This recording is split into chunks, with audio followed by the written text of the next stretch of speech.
Viewers, उम्मीद करती हूँ आप बिल्कुल खैरियत से होंगे।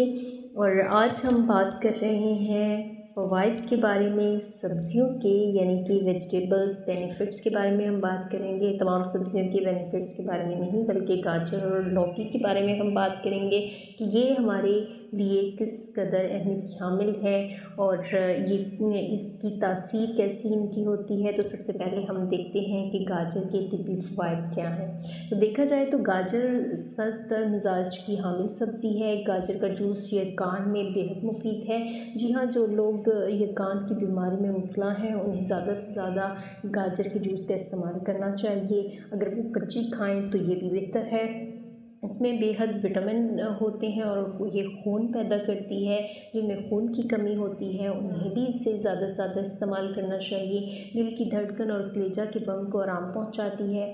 गाजर का जूस पीने से और गाजर खाने से नज़र तेज़ होती है।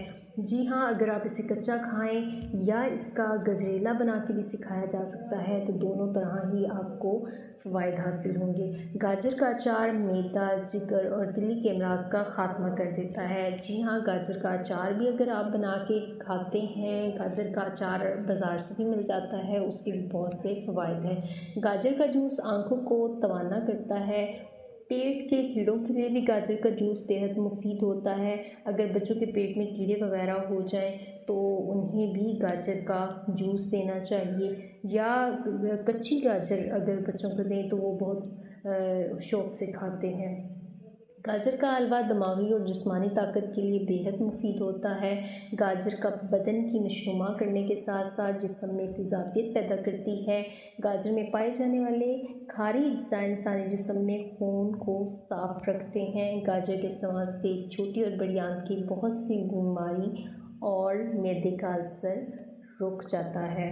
तो आपने देखा कि गाजर के किस कदर फ़वाइद हैं। तो इसके अलावा मैंने ये वो बातें बताई हैं जो हमें हमारी दादियाँ नानियाँ बताया करती थीं और हमें तंबीह किया करती थीं कि सब्जियों का इस्तेमाल भी साथ साथ करना चाहिए। और इसके अलावा हमारे पास लौकी है। लौकी के खाने के क्या फ़ायदे हैं वो भी मैं आपके साथ शेयर करूँगी।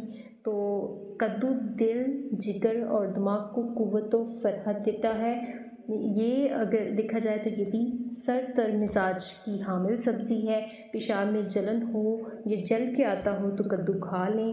तप दिक के मरीज़ को मिश्री के साथ कद्दू खिलाएं। ब्लड प्रेशर और खून की गर्मी को ख़त्म करने में कद्दू लासानी है।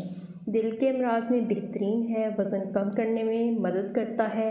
जिनका वज़न बहुत ज़्यादा है वो अपना कम करना चाहते हैं वज़न, तो कद्दू का हलवा या कद्दू का सालन बना के उन्हें खाना चाहिए। निज़ामे हाज़मा को भी बेहतर बना देता है। जिनका हाज़मा की प्रॉब्लम्स हैं वो अगर कद्दू का इस्तेमाल करें, मुख्तलिफ़ तरह से इसका इस्तेमाल हो सकता है।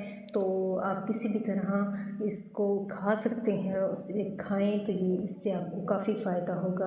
और बलगम को ख़ारिज करता है। तो बहुत से मरीज़ होते हैं उन्हें दमा की बीमारी होती है, सांस के प्रॉब्लम्स होते हैं, तो उन्हें भी कद्दू का इस्तेमाल करना चाहिए। और गुर्दों के लिए भी ये बहुत मुफीद है। तो गुर्दों की बीमारियाँ भी मैंने आजकल जो देखा जाए तो बहुत ज़्यादा बढ़ गई हैं, तो उन्हें भी कद्दू का इस्तेमाल, लौकी का इस्तेमाल करना चाहिए। दमा के मर्ज़ में बेहतरीन है। मैदे की तेज़ाबियत कम करता है। बालों के लिए मुफीद है। जी हाँ, अगर आप अपने बालों को लेके बहुत परेशान हैं तो इसका ज़रूर इस्तेमाल करना चाहिए। ये आपके बालों की ग्रोथ भी करता है। इसके अलावा आपके बाल शाइनी भी हो जाएंगे, लंबे भी हो जाएंगे। कद्दू आपके बालों के लिए भी बहुत मुफीद है। ये थी आज की वीडियो। अगर आपको पसंद आई हो तो चैनल को लाइक और सब्सक्राइब करना बिल्कुल मत भूलिएगा। वीडियो को शेयर कीजिएगा, हो सकता है किसी का भला हो जाए। मुझे दीजिए इजाज़त।